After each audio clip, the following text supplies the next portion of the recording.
Welcome to Talking Schmitz. I'm your host, Nate Schmitz. The goal of this show is to help you improve both mentally and physically. Enjoy the show. Welcome back to Talking Schmitz. Welcome back. The show where we talk about health, fitness, both physically and mentally, and love, maybe. Yeah, emotionally. Sometimes. Hey, I got some good tidbits on relationship stuff. I've read enough of those ones. And we can go on all day, but today more specifically, we really want to talk more about the very beginning. So all of us are on our own journey in life, but many of us want to get started in a fitness journey and really get the wheels turning as far as getting healthier physically. But there's just so many resources out there, it's hard to know where to start. So what do you think, Nate? Yeah, we're going to try and refine it so that you have a starting point that will give you the most impact and reduce a lot of the selection and confusion out there. So even if you don't say follow our routine to the T, other ones that are like we'll go similar with the templates or things of that nature will also be good routines. That way the choice is easier for you to make. That's right. And really, there's so many things that we want to accomplish as a beginner, and that can get very overwhelming. But it also comes down to what should we prioritize when we're starting a fitness journey. And you were telling me about, one of the real keys that we should prioritize is strength. Oh, heck yeah. It is the thing to prioritize, no matter where you're at. Even, say, extreme case scenario. Hopefully you weren't in a horrific accident or broken bones, but people will usually get recommended to, say, a physical therapist, and whether or not people associate them with this, all they're doing, albeit very well and a little more refined, is literally strength training. Because there was a huge injury to the muscle or tissue, they're still doing strength training for that said tissue to get you back to quote-unquote normal health. And then for anybody's health and fitness goals, strength should still be the priority, but you want to surpass your quote-unquote normal strength so that you have access to, honestly, everything you wanted to have access to, but didn't know you had access to for a long time. Yeah, and definitely strength sounds good on paper, especially when you put it that way. One of the things, though, is, and I'll talk to even my patients about this, that oftentimes they go, strength is good. Being strong, that sounds great. But really what I want to do is lose weight or look better, and I don't want to get too big and bulky. So strength training might not be the right path for me. Like, what do you tell those people? I hope everybody hopefully everybody actually does know me well enough to know I was grinning at you the whole time you were saying that. You're always grinning. Just from the sheer volume of times I've heard all of those. One, the simplest one, I hope people have come across. If not, here you go. Being worried about getting too big in the gym from lifting weights is like being worried you're going to become a NASCAR driver from driving your car. I'm sorry to say that's not going to happen unless you put in a lot of extra effort. People who are big in the gym, even the people who go, wow, I put on weight a lot easier, still had to work out very consistently over a long period of time to put on the volume of muscle they put on to be classified as big. And so that one is not really going to be a concern. In terms of the want to look good and weight loss, one, almost everybody you look at, especially in Hollywood, will just use the superhero movies. Aside from maybe Spider-Man, even though he's still very lean and has some muscle, all of them look good. He's got a lot of muscle. Because they have muscle. And so muscle, just from a natural state of things, looks really good on people. And so you're going to look good when you build strength and muscle. And so that's part of why it makes it an easy, okay, you're going to get that anyway, so focus on building strength. And so far as weight loss goes, the more muscle you build, the easier it is to lose weight, and technically the less weight you have to lose to look good. Yes. If your lean body mass percentage is very, very high, then you lose maybe 10 pounds of fat, and wow, you already look great. Whereas if your body fat percentage is really, really high and you lose 10 pounds of fat, then you're still going to look fat, just slightly less fat.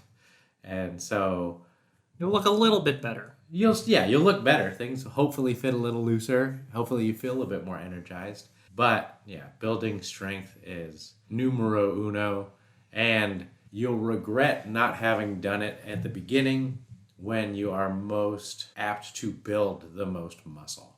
Most people go into the gym, and even me early on, it's one of my few regrets in life, Yes. is I was focusing too much on losing weight, and most likely I could have put on an extra 5 to 10 pounds of muscle my first year of training over what I initially did, and that would have, one, made me look a lot better, made it easier to lose the weight, and two, it's way more effortless at the beginning to put on that muscle than it is later to try and put on that extra 5 to 10 pounds.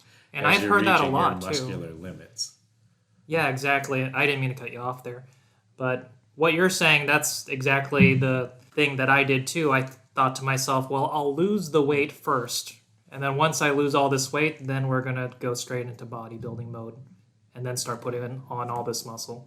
Yeah, and that's most people's false assumption at the beginning. And so hopefully you hear this and you hear it over and over again, maybe not from my voice, from whatever influencer you follow. Build strength, and then you'll build more recovery, more resilience, just more into yourself than losing the weight. And just to re-emphasize the importance of strength, can you just give a very layman definition of strength? We'll go from a muscular standpoint. It's going to be classified in a lot, but just the amount of force you can exert with a particular muscle as a base for strength with muscles. So if you can lift more weights, doing heavier loads, like more physical weight, or being able to do more repetitions of a certain weight, as you're progressing over time, you can be quite certain that you are building strength. Yes. And if you are building strength, which is what we're really pushing the importance of here, then your body will also build muscle. Oh, yeah. You're sending that signal for it to build more muscle. We're creating a muscle building stimulus. Yep. And that's why strength is key. And then the added benefits of strength are actually stability in a lot of your joints, which is another form of strength, as well as mobility in your joints is another sign of gaining strength. It's just those ones don't tend to get measured quite as much because we love to see the weight on the bar go up and the repetition number go up. But keep in mind as you're doing this, if you can do more reps with better control and with more range of motion and stability, you're literally gaining strength as well. Which addresses another common misconception that if we're putting on too much muscle, is that going to decrease my ability to function or my flexibility and my mobility? And the answer to that is a little bit nuanced. But for the most part, I would say no, especially when I train with you and you're sort of gigantic compared to the Thanks. average person, and yet you're more flexible than most people I meet at the gym. Unless you go specifically for what you mentioned earlier as a bodybuilder, where it's purely physique driven, which, that's your choice to do. That type of training does tend to come with mobility issues. Some of those jokes you see on videos, bodybuilders getting tape put on their lats and they can't reach it to take it off. And so, yes, people can technically get that large. I've been there. But most people won't get that large within the first few years of training, let alone the first few months. And you have to be doing a lot of other things that aren't quite on, say, our usual supplement list to get that large. And so if you're doing really good training for strength, you will actually become more flexible, more mobile. The simplest example I can give would be someone's squat. Most people cannot squat all the way down to the ground, or for the CrossFitters out there, ass to grass. But as you get stronger, you literally become more mobile and you can do that full depth squat. More mobile, more stable, and wow, hey, look at that. I have more muscle and you have more range of motion. So strength training still is king in that scenario. And as you build that muscle, you'll be more protected from injury. You will also have a faster metabolism just because that's more expensive tissue for your body to have. So you'll be able to eat more calories, and instead of it going all to fat, more of it is going to feeding your muscle and getting you stronger. And the super fat burner exercises that get sold to everybody actually burn more calories because you have more muscle burning more calories, which is really cool, rather than just burning calories for calories' sake. And a lot of those programs actually lose you muscle tissue, which that's not the weight you want to lose. So definitely when we're starting our fitness journey, we want to put strength at the top of the mountain, so to speak. Yeah. And then all the other things that we'll do and in this episode give tips for will be to help support that goal to build more strength and become healthier. Correct. Yeah, that's our focus point. Strength. So we can talk for days about everything that contributes to strength, but we'll really try to simplify it and just give really the most important bullet points for anyone to start their fitness journey. Correct. And that's why the other really important thing that we want to prioritize is sleep as well. Yes. That is literally where all the magic happens from your strength training. So to oversimplify, but everything we do during the day is stimulus to get our body to adapt while we sleep. And so when you keep doing, say, resistance or strength training consistently enough, every time you sleep, your body's rebuilding the tissue to be able to handle that load.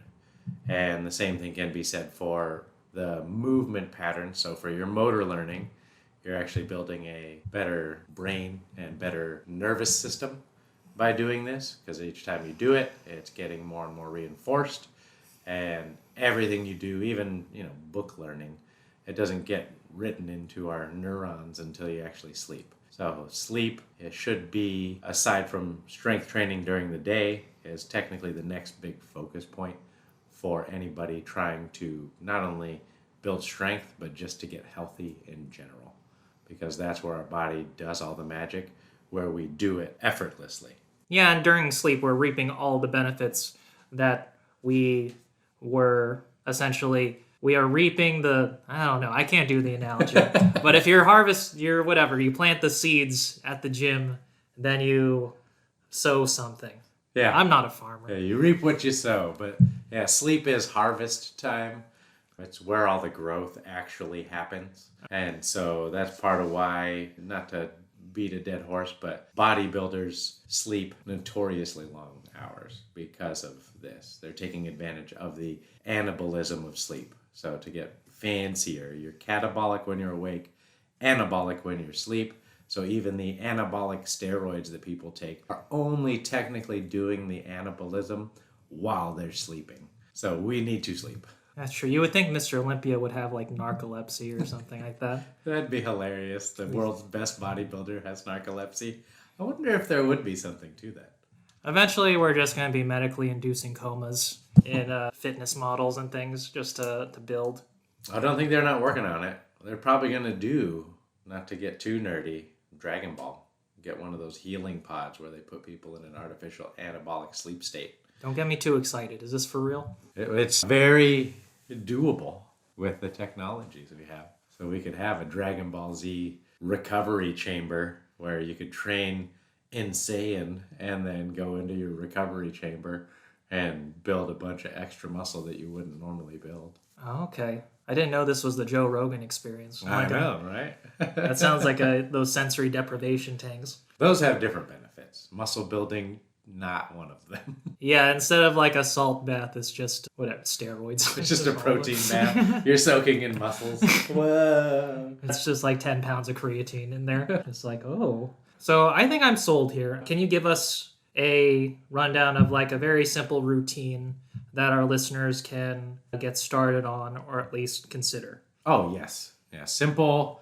Whether or not they want to believe it is always better. What's the one of the ones I enjoyed was really good coaches and trainers will be able to fit your routine onto a Post-it note. And I've taken that one with me for a long time now. And you don't write very small. Yeah, I have giant capital letters all over the place. Yeah, exactly. No, we'll go, just to make it even reinforce it, one of those really mini bookmark Post-it notes. Oh, okay. I'd have to write tiny on those ones though.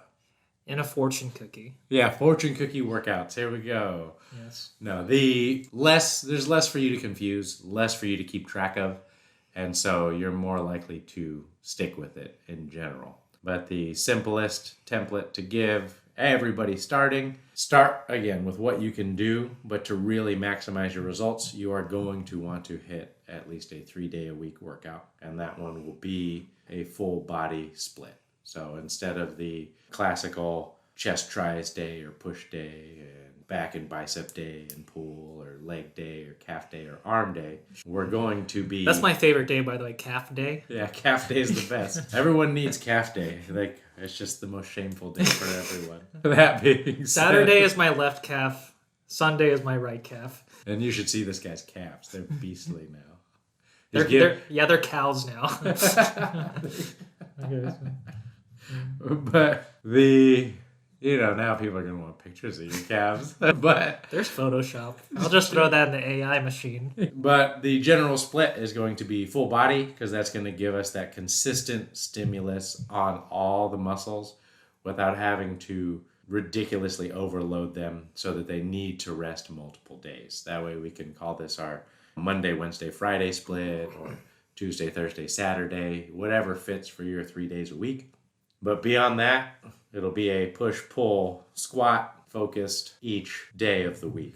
But also doing the full body on each of the 3 days. So if life happens or you're really just getting started and you happen to miss one of those days, at least you're still getting a good muscle building stimulus on those 2 days that you are able to do the routine. And then the next week, you can shoot for the 3-day. Correct. So yeah, you're never missing a muscle, and that's why this is so much more impactful.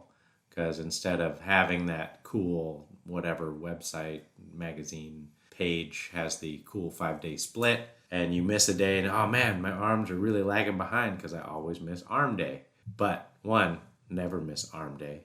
2, never be missing a muscle group. And your body will thank you for that. So when you do get, say, the high quality sleep, you're also always building. That's the real abs, always be building.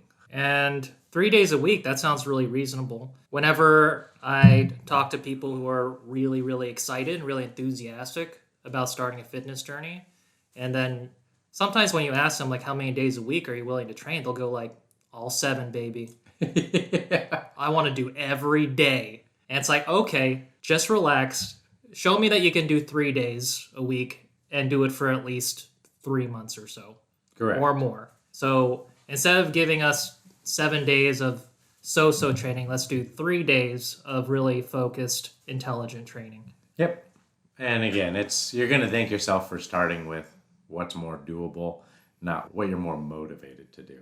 Then you'll less likely fall off the horse like most people tend to do, and you'll be one of the few people who gets to join the club of becoming consistent in the gym. And you also brought up a good time frame for this routine. 12 weeks of consistent training, 3 days a week, and you'll be blown away by just the amount of gains you actually make and some of the ways your body starts to transform. It's really, really cool. And it's a much easier window gauge to kind of go, oh, hey, I'm actually a little stronger in my legs, or I'm a little stronger in my upper body.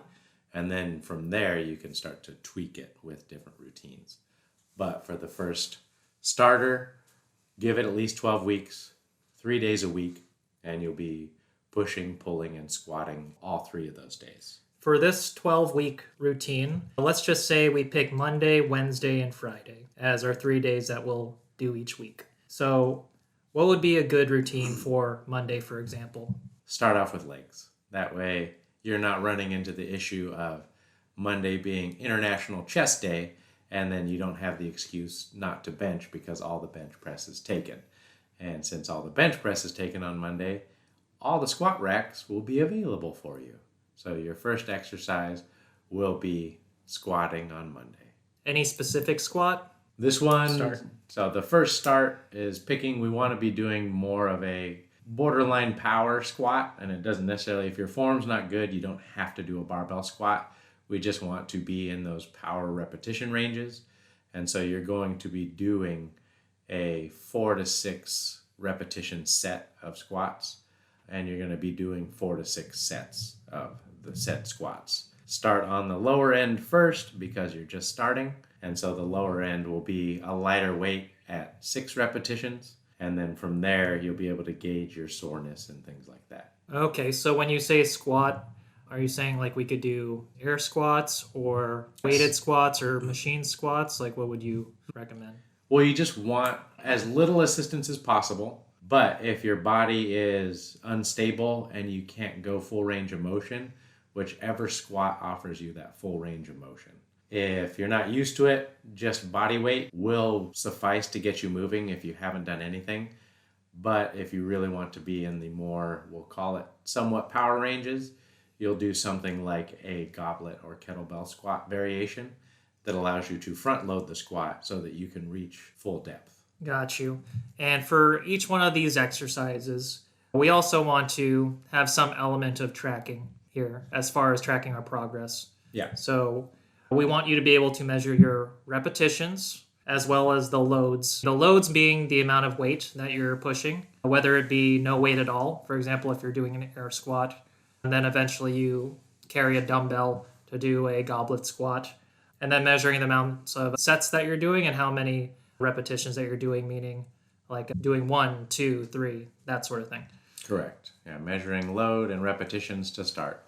Range of motion is just a bonus measurement, but yeah, we want the high quality, full range of motion, and so whichever weight you can do that at is your starting weight.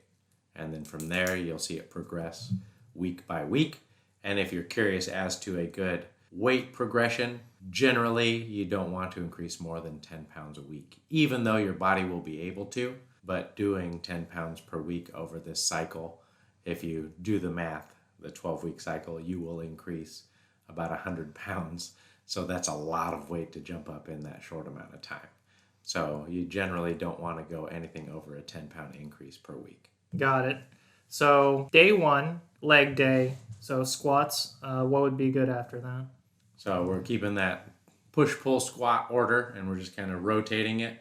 And so we have the squats first, and since that's kind of a pushing exercise, we'll go ahead and do a pull next. So pulling exercise, and a great one for just health overall, is going to be some sort of pull-up or lat pull-down, but because people are starters, it's going to be some form of lat pull-down. And this exercise, rather than being focused on power, but we're transferring into the more pure strength repetition ranges, so that you're going to be doing 3 sets of 8 to 12 repetitions for your lat pull-down. And then before I go too far, on your power training sets, these are going to be the ones that are tweaked a little different. Your rest times in between each set are going to be at least 2 minutes. I don't just want anyone doing it straight through. So at least 2 minutes, and then you'll understand why you get upset at, say, the power lifters at the gym, but you can rest upwards of 5 minutes in between those sets so that your body can do those moves effectively. But you want a 2 to 5 minute rest range on those power sets. And you're going to see this cycle through on the next day as well. But for the next strength training sets, 90 to 120 seconds is sufficient rest for the 3 sets of 8 to 12. I always rest for way too long. I'm that guy at the gym. My workouts end up taking forever. Yeah. Certainly, you can time your rest periods, but definitely the bottom line is make sure you get enough rest in between your sets so that your following set is going to be a good, high-quality set where you can hit your numbers. Correct. And if you don't hit your numbers, then that technically was not enough rest for your muscles, because if you can hit them once, you can hit them multiple times, and that's your body's way of saying at this point it needs more recovery time. And so it's a really simple gauge. So yeah, for the powerlifting, 2 to 5 minutes rest in between sets, which is the 4 to 6 repetition sets. And then the 8 to 12 repetition sets is 90 to 120 seconds rest. Your body will thank you for that. And now that you have that one down, the next would be a push. And so that one will be some sort of push-up bench press or dumbbell bench press, different forms, but you just want some sort of chest press. And this one you're going to be in the, we'll give you 10 to 16 repetition range to build a little more endurance into the muscles, as well as this is technically, we'll call it the hypertrophy repetition range. And so by having that, and this one is arguably one of the toughest for starters because the rest time is no more than 90 seconds. That can be pretty brutal, but you'll get a really satisfying burn in your muscles when you abide by that. Yep, and all of these moves are full range of motion. So don't shortcut your range of motion. Yeah, I would encourage anybody to research these movements online. There's lots of good resources on YouTube as to how to properly do a lot of these exercises if you don't know what a lat pull down looks like. Correct. Or what a dumbbell chest press looks like. On this this is all on the first day, correct? Yeah, this is day one. So it's got your push-pull squat on day one, and that's really all anybody needs, but there's always more you can add after this, say, first 12-week cycle. So you can add some extra arms, you can add some extra core, but this is your super simple template to get you started and consistent. And these three major movements are going to do wonders for your body and building strength. And if you're not overly training, your body's really going to take to the training well and over-adapt and maximize muscle building. Because you don't have to train to failure all the time. You actually have to train long enough to know what your failure point is to actually be able to train to failure. For you right now, training to failure is technically form failure, and it is within these repetition ranges. Correct. And as long as you're tracking your rep ranges, and if you're slowly increasing over time from week to week what you're doing, you will eventually find your failure. Oh yeah, it happens. It can be a little scary at first because you haven't faced that crap, the weight's not moving feeling before, but you'll be perfectly fine, especially on machines and things. Or even with, say, the goblet squat, you can just sit down. It's kind of nice. Absolutely. So that's good for Monday. Mm-hmm. So what about for Wednesday and Friday? Perfect. I'm glad you asked. And this is where we'll rotate them one. And so the first exercise will be some sort of heavy row. So we're going to be doing some sort of powerlifting row. If you wanted to start with a deadlift, you technically could, but that one's actually a much more challenging exercise to master than people think. So I don't always recommend it for beginners. So let's do like a barbell row, you're saying? Something like that? Or what would be? More a heavy seated row. So like a T-bar row will be really good. That'd be an easy one to go heavy because it's chest supported. Okay. Some sort of chest supported row heavy one will be your first lift for Wednesday. And it's going to be that power lift. So it's the 4 to 6 reps in 4 to 6 sets. Okay. 4 to 6 sets of 4 to 6 reps for the seated heavy row. So what after that? And then after that one, we're going to keep the pushing in order, but this one we're going to do an overhead press rather than a chest press. I like it. Yeah. And so the overhead press range will be, it can be a barbell overhead press. Generally, I'll recommend dumbbells at first for people. And for newer people, the machines are an invaluable resource because you can't really mess up the weight path or the movement path as much. So feel free to use the machines. But this will be your overhead press. Most of the machines, of course, are seated overhead press. And you'll do your 8 to 12 repetitions of seated overhead press. And after the overhead press? And then after the overhead press, this one will be your leg exercise. And this one can be something as simple as a leg press, or if you really want to spice things up early on, I do. Then you're going to be doing some sort of lunge or step up. That way you get the unilateral bonus. Ding, ding, ding, ding, ding, ding, ding. Oh. And then we'll be doing this also for 3 sets of 10 to 16. Correct. It is 3 sets of 10 to 16. And if we are doing lunges, then that will be per side. That's why if you wanted to add the spice, it's a brutal spice to add, but it's good. Well, let's say if somebody is trying to do this routine and they start with leg press, should they stick with leg press from week to week, or should they alternate between leg press and lunges, for example? Stick with it. That way it's easier to track. So if you start with leg press, stick with leg press so that you can see, I upped it by 5 pounds this week, or I upped it by this many repetitions. Later types of training where you can do alternating is great. It gives a novel stimulus, which helps with growth, but you're going to be loving your newbie gains, so maximize them by staying consistent on a particular movement. I love it. So moving down to Friday, what would be a good Friday routine then? Friday would be your barbell bench press or your dip or your push-up, just some sort of compound chest press. Okay. And we'll do that in our power ranges of 4 to 6 sets of 4 to 6 repetitions. Correct.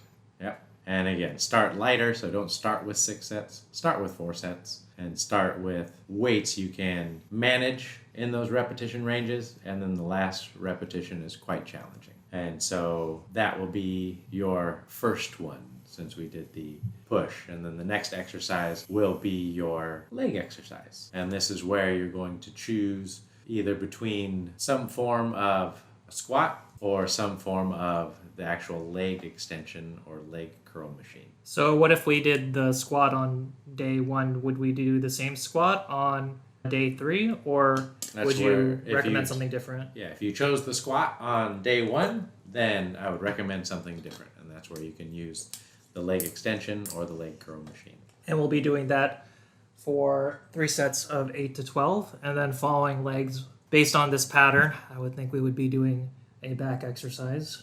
That is correct. And so for that one, to keep it, we'll do some sort of bent row, cable row, the barbell row. But if you want to do the same spice you did, you can make the last exercise unilateral. So you can do a single arm dumbbell row or a single cable row. And then your body will get a little better results by integrating the unilateral work. I do like the single arm dumbbell row. That's a sexy choice there. It looks good and it feels good. And we'll be doing that again for another 3 sets of 10 to 16. Correct. And these are very effective movements to do. Each of these 3 days, we have 3 main exercises. Now, someone might look at this and go like, whoa, wait, what about the other muscle groups, like your arms, for example, or whatnot? Yeah, that's a great question and a great concern. But one, we have to humble people and go, have you built any muscle worth a note yet? If not, focus on your major movements and build that muscle first. Once you've proven to yourself that you can stick with this simple routine and you've built some muscle, that's when you can think about integrating more. Most people just want to build the muscle as fast as they can, but consistency trumps intensity every single time. And so having something where you're doing these major movements 3 days a week, and with what we've given you, you're going to be in the gym maybe 45 minutes a day. Yes. That is an easy goal to hit, when, especially if you say you don't have the time. It's like, hey, that 45 minutes is 2 episodes of your favorite half-hour show or 1 episode of your favorite hour-long show. You just don't watch 1 episode. You invest in yourself in the gym, and after the 12 weeks is done with these exercises, boom, you've built a bunch of muscle, and then you can start integrating arms and things like that. But trying to add too much at the beginning, you're literally training your brain that you're just taking it to a place to torture it, and then it's going to associate the gym with suffering rather than with feeling good and gains. And these exercise choices as well, you are hitting multiple muscle groups with each of these exercises. Yep. So you will be building muscle everywhere, whether you like it or not, as long as you follow these guidelines and you're tracking what you're doing and increasing week by week. So can you give an example as to how we would do what would be called progressive overload for, let's say, a squat, for example? Yeah, so say we're in that power squat. Hopefully, first day, ideally, you would do 4 sets of about 5, maybe 6 repetitions. That way you can get a feel for a load you can control. And then from there, you get an idea. If you did do 6, then the next week you can already go heavier and then do 4 sets of 4 repetitions. And it'll give you still the novel stimulus. And so, but at a higher weight? Yep, but at a higher weight. And so if you're the base principle we're looking for on all these sets and these rep ranges is your first go-to is to maximize the number of repetitions you can do. And so say you reach that 6 repetitions on your squat, then you can go ahead and feel comfortable in increasing the load, that 5 or 10 pounds. Right. And then you reduce the repetitions. So if I can do a barbell squat with proper form, and if I can do 4 sets of 6 repetitions with 135 pounds. Then the following week, I have the option to increase it to 140 to 145 pounds on the bar and maybe do 4 sets of 4 repetitions instead. Correct. And then apply that same principle to the other lifts. Some of the jumps won't be quite as high with some of the muscle groups, i.e. the first one that comes to mind is overhead press is almost always our weakest. And so you're not going to do the same 10-pound jumps generally. Otherwise, you have some inhuman shoulders that people haven't discovered yet. I want my delts to be like my glutes. Yeah, but buns for shoulders. But the next repetition one, say the 8 to 12 repetition range, max out at the 12 reps before you increase the load, 5 pounds or so. And then once you do increase the load, you'll go back down to that 8 repetitions. And then repeat that same pattern for the higher repetition exercise, which is your final exercise. So max out at 16 reps at a particular weight. So say you were doing 100 pounds on whatever a lift may or may not be.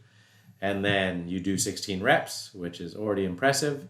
Then you'll go up a little bit and then in weight, and then you'll go back down to the 10 repetitions the next week.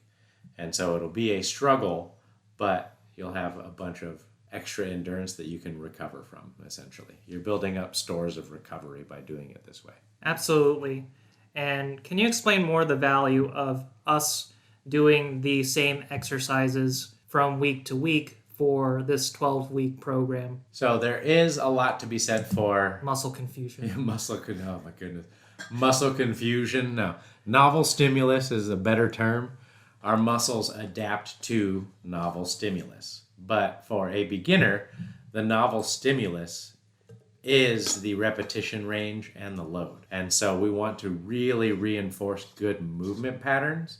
And the only way to do that is to practice the same movement. If you're constantly practicing a different movement, your body doesn't really get to, in the sleep period we talked about earlier, reinforce a lot of those motor neurons and recruitment patterns. And so you'll end up with really shitty movement, but more strength, which tends to end up in more injury. Whereas if you have really high quality movement and strength, then way less injury. So when it comes to people trying to tell you that, say, deadlifts are bad for you, no, bad deadlifts are bad for you. And so we really want to reinforce the essentially mental gains, if you will, by doing a move consistently, at least for 12 weeks. Which will lead to better muscle growth of the muscles that you're targeting with that particular exercise too, versus your body always having to focus its resources on adapting to a brand new movement every single time you go to the gym. And I really like what you're saying with really focusing on practicing the movements.